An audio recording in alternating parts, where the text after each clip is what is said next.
অপচয় কমিয়ে সরকারের $110 বিলিয়ন সাশ্রয় করা হয়েছে।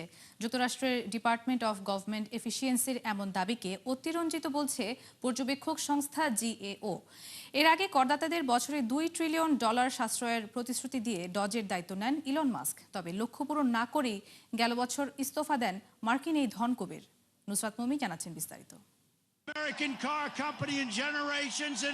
করদাতাদের $110 বিলিয়ন সাশ্রয় করেছেন প্রেসিডেন্ট ট্রাম্প ও ধনকুবের ইলন মাস্ক। নিজেদের ওয়েবসাইটে এমন দাবি করেছে যুক্তরাষ্ট্র সরকারের অপচয় কমাতে খোলা department of government efficiency dodge.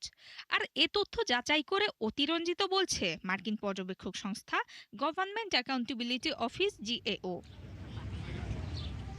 সংস্থাটি বলছে ডজের তথ্যের উল্লেখযোগ্য অংশের নির্ভরযোগ্য কোনো প্রমাণ নেই। বড় ধরনের অসঙ্গতি রয়েছে ওয়াল অফ রিসিটসে। পূর্ব নির্ধারিত চুক্তি বাতিলকে নিজেদের সফলতা হিসেবে দেখিয়েছে তারা, অথচ বাতিল করা 264টি চুক্তির মধ্যে 108টি ডজ গঠনের আগেই প্রক্রিয়াকরণের মধ্যে ছিল। এছাড়া প্রতিরক্ষা বিভাগের $1.7 বিলিয়ন একটি আইটি চুক্তি বাতিলের দাবি করা হলেও বাস্তবে তা বাতিল হয়নি কিংবা কোনো অর্থ সাশ্রয় হয়নি।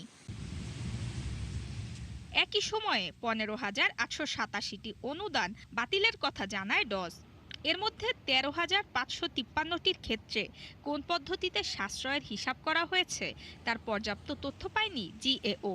এ নিয়ে প্রশ্ন করলেও মুখ খোলেননি গভর্নমেন্ট এফিসিয়েন্সির কেউ। ট্রাম্পের দ্বিতীয় মেয়াদ শুরুর কিছুদিন পর সরকারি অর্থের অপচয় রোধে চালু হয় department of government efficiency DOGE, যার নেতৃত্বে ছিলেন ইলন মাস্ক। প্রতিশ্রুতি দেন চাকরি ছাঁটাই ও সরকারি কর্মসূচি বন্ধের মাধ্যমে বছরের সাশ্রয় হবে $2 ট্রিলিয়ন। পরবর্তীতে ট্রাম্পের সাথে মনোমালিন্যের জেরে 2025 সালের মে মাসে পদত্যাগ করেন মাস্ক। নুসরাত মৌমি, 71।